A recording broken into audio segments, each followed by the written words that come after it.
আসসালামু আলাইকুম, বাবুসোনা মিনি কিচেনে সবাইকে স্বাগতম। আর একটা নতুন রেসিপি নিয়ে ফিরে এসেছি। রেসিপিটা হচ্ছে ডাল চিকেন বড়া দিয়ে আলু কষা। আমরা সবাই একঘেয়েমি রান্না খেতে কারুর ভালো লাগে না, তাই ভিন্ন স্বাদের রান্না আমরা সবাই পছন্দ করি। চলেন তাহলে শুরু করা যাক। ডাল চিকেন বড়া দিয়ে আলু কষা রান্নার জন্য প্রথমে আমরা আলুটাকে রান্না করে নিচ্ছি।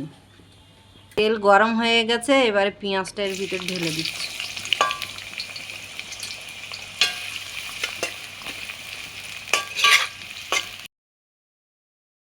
পেঁয়াজ লাল লাল হয়ে এসছে, এবারে একে একে সব উপকরণগুলো দিয়ে দিচ্ছি। হলুদ প্রথমে,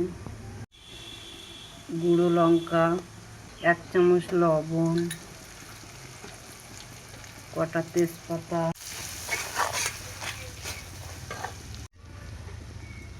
কটা কাঁচা লঙ্কা, আদা রসুন, টমেটোর পেস্ট করে রেখেছিলাম সেটাও এর ভিতরে দিয়ে দিচ্ছি। দিয়ে সবগুলো উপকরণ একসঙ্গে কষতে হবে। মশলা থেকে তেল ছেড়ে দিয়েছে, এবারে আমরা আলুটা এর ভিতরে দিয়ে দিচ্ছি। দিয়ে আবার একটু কষে নিতে হবে।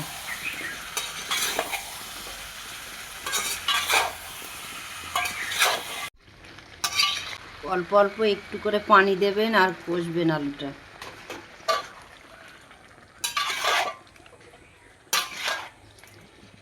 আলুটা অল্প একটু কষানোর পরে কটা লবঙ্গ, 2টো শুকনো লঙ্কা, 2টো ডালচিনি, একটু ধনিয়ার গুঁড়ো, একটু মরিচের গুঁড়ো দিয়ে আবার কষাতে হবে। আবার অল্প অল্প পানি দিয়ে আলুটাকে আরেকটু ভালো করে কষিয়ে নেবেন।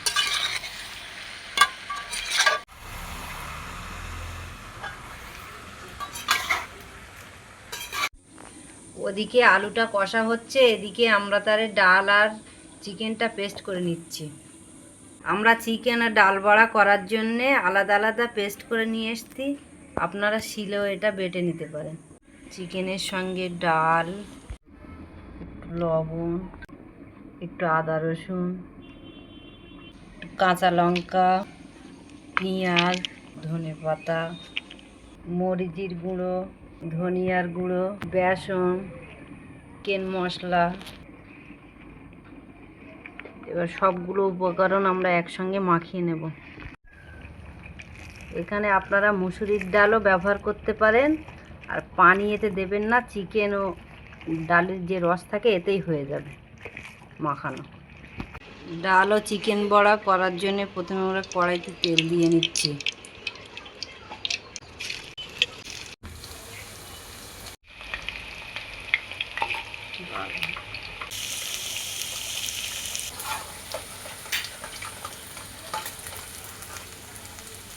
এদিকে আলু কষা হয়ে গেছে, আমরা এবার ঝোল দিয়ে দিচ্ছি।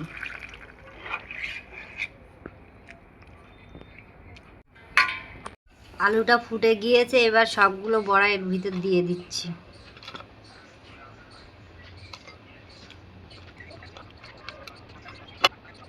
এরপর একটু ধনেপাতা দিয়ে এলাচ দিয়ে দিচ্ছি। এলাচ আর মরিচ দিয়ে 5 মিনিট পর নামিয়ে নেব। হয়ে গেছে, আমরা নামিয়ে নিচ্ছি।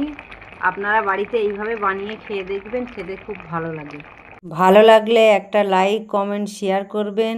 নতুন হয়ে থাকলে আমাদের চ্যানেলটি সাবস্ক্রাইব করতে ভুলবেন না। প্রথম থেকে শেষ পর্যন্ত দেখার জন্য ধন্যবাদ। ভালো থাকবেন, সুস্থ থাকবেন। আল্লাহ হাফেজ।